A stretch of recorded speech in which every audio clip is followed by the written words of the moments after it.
Welcome to the Informed Advocate podcast, and I'm your host, Sharon.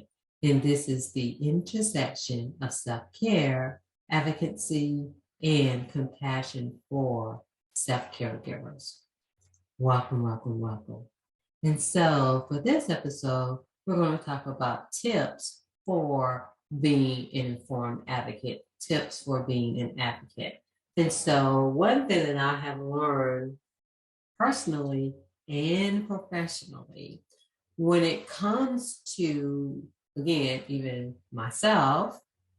And so when it comes to an individual, when we are going to a doctor's appointment, whether it's for a medical appointment or going for a mental health appointment, one thing that is very handy to have is a notebook. And for anyone who can see me, I have you may be able to see it, different one. It can be just a little handy, little small, little pad. It can be one of those composition notebooks, or it can be something of a journal, like journey. Yeah, a journal for your journey.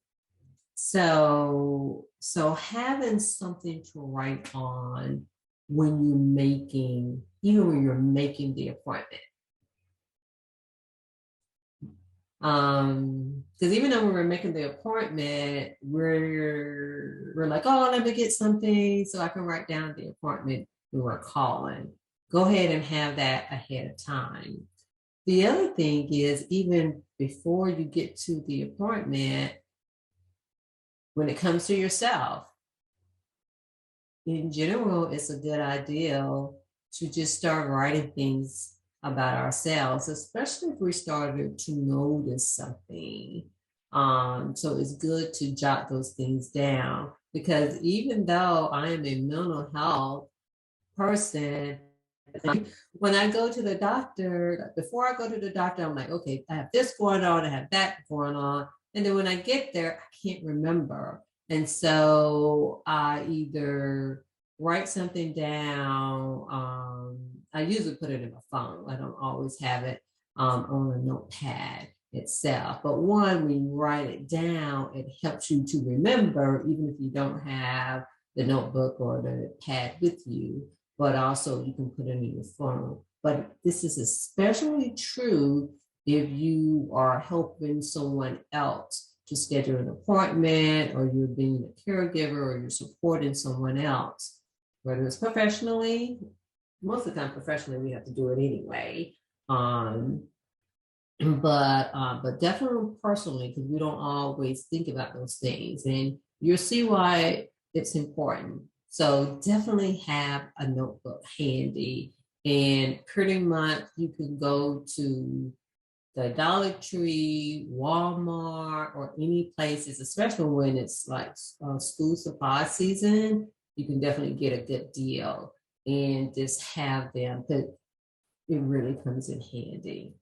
And so, because like for me personally, it came in handy when my parents were having a lot of medical stuff going on. It was just a lot, especially when they both were having medical stuff going on at the same time, different appointments with different doctors and just all kind of stuff. So having a notebook is really, really helpful. The other reason that it's helpful, not only to write down the appointment, but again, to write down what is going on, especially when it comes to someone else, but even when it comes to yourself. And like, instead, like, if you're going to write headache, describe what that headache is like.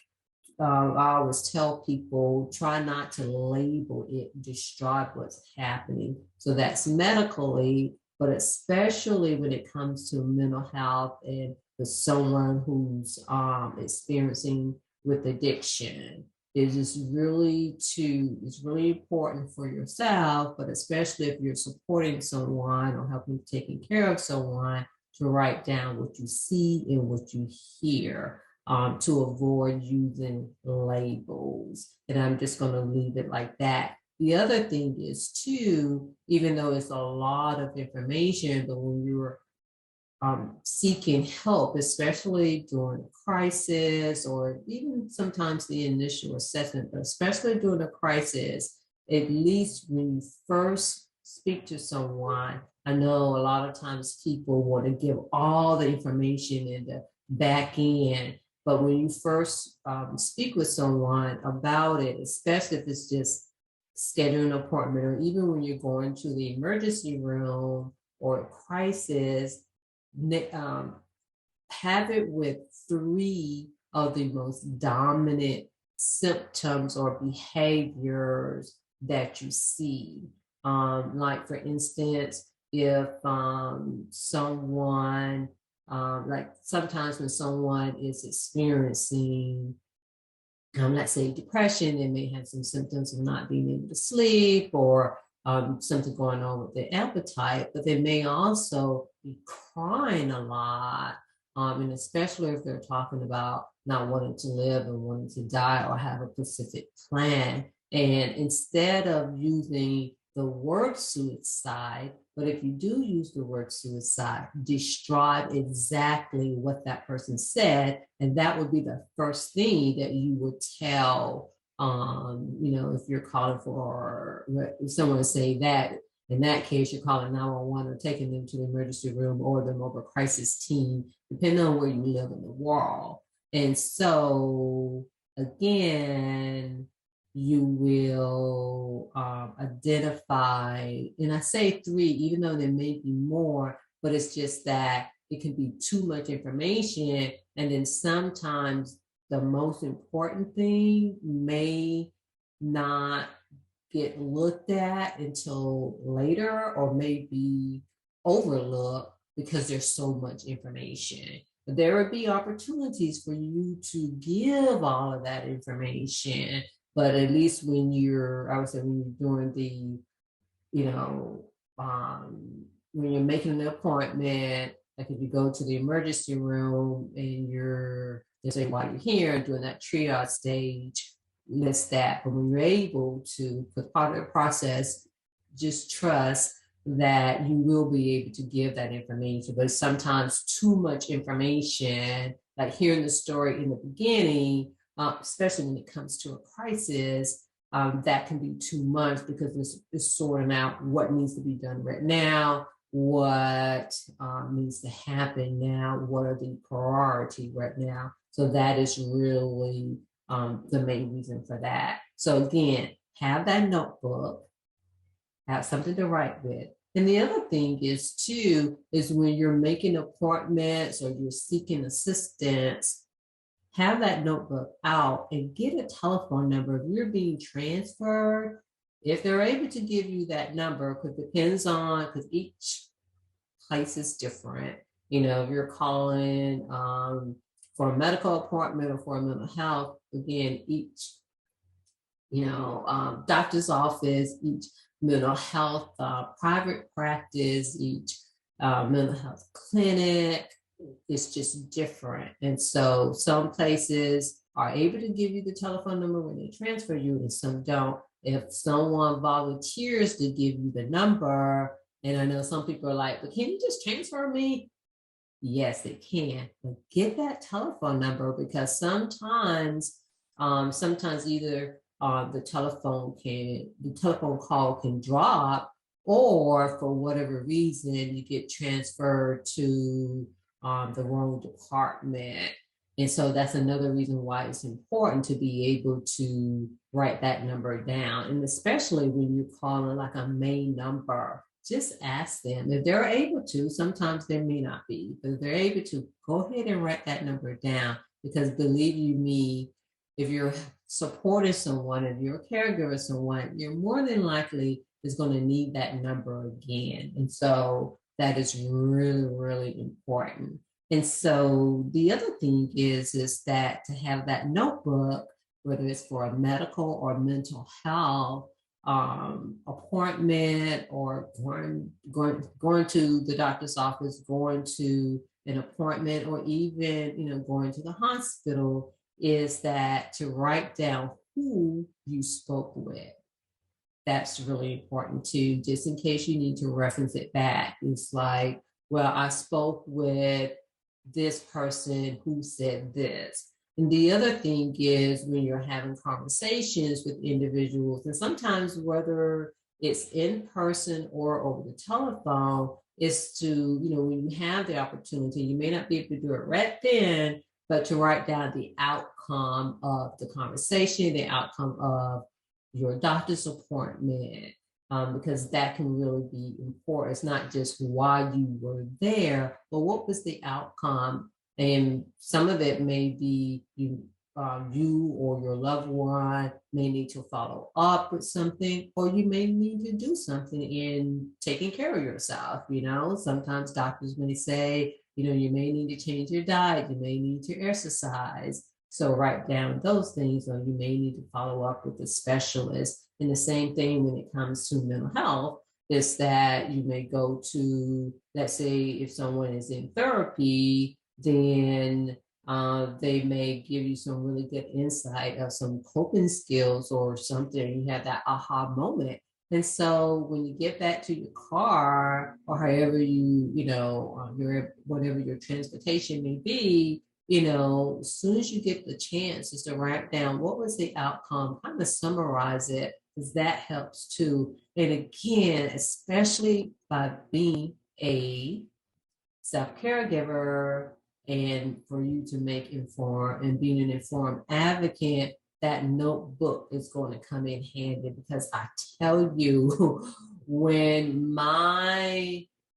stepfather, both my mom and my dad, when they have major medical things going on and keeping up with appointments and things like that, that notebook really came in handy. And I'm like, wait a minute, on this day, this person said this and they said that. This is the information that I have, because it was becoming just really overwhelming and not knowing who were where, and especially when they had medical emergencies at the exact same time.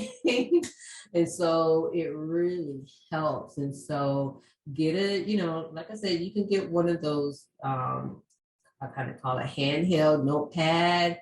If you keep one in your car, if you're a female, keep one in your purse.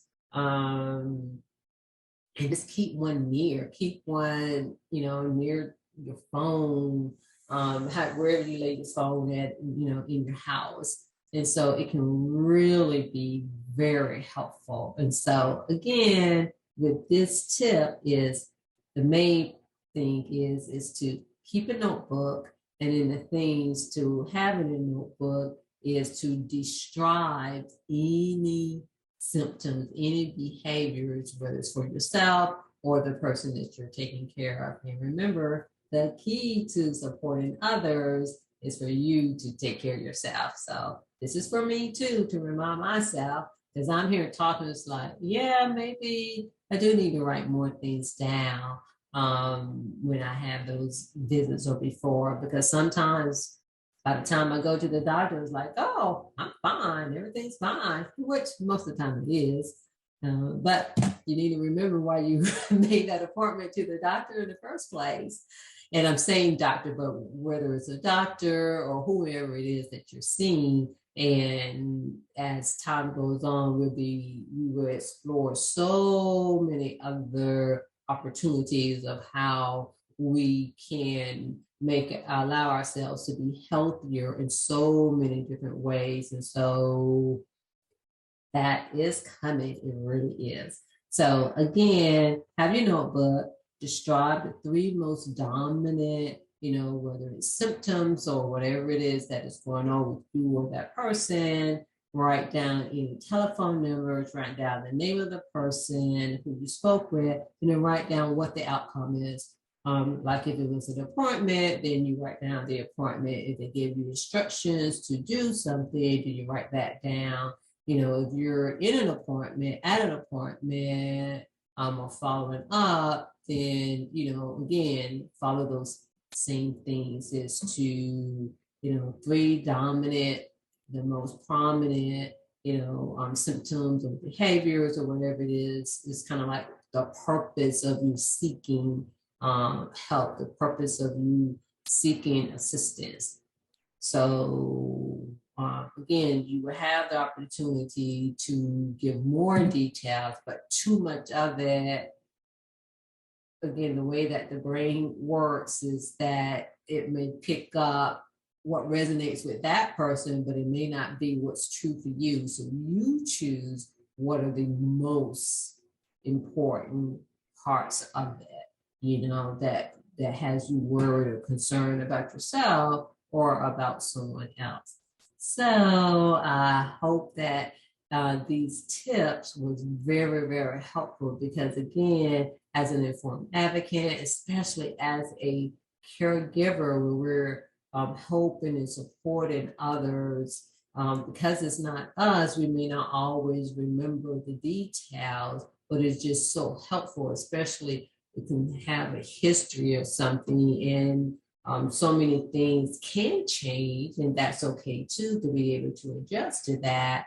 But it's just really important to be able to have something to reference, because believe me, it is, I can't even tell you how that notebook has really helped me as a secondary caregiver for my parents. Maybe for, should I say, now I have to say, I just leave it like that.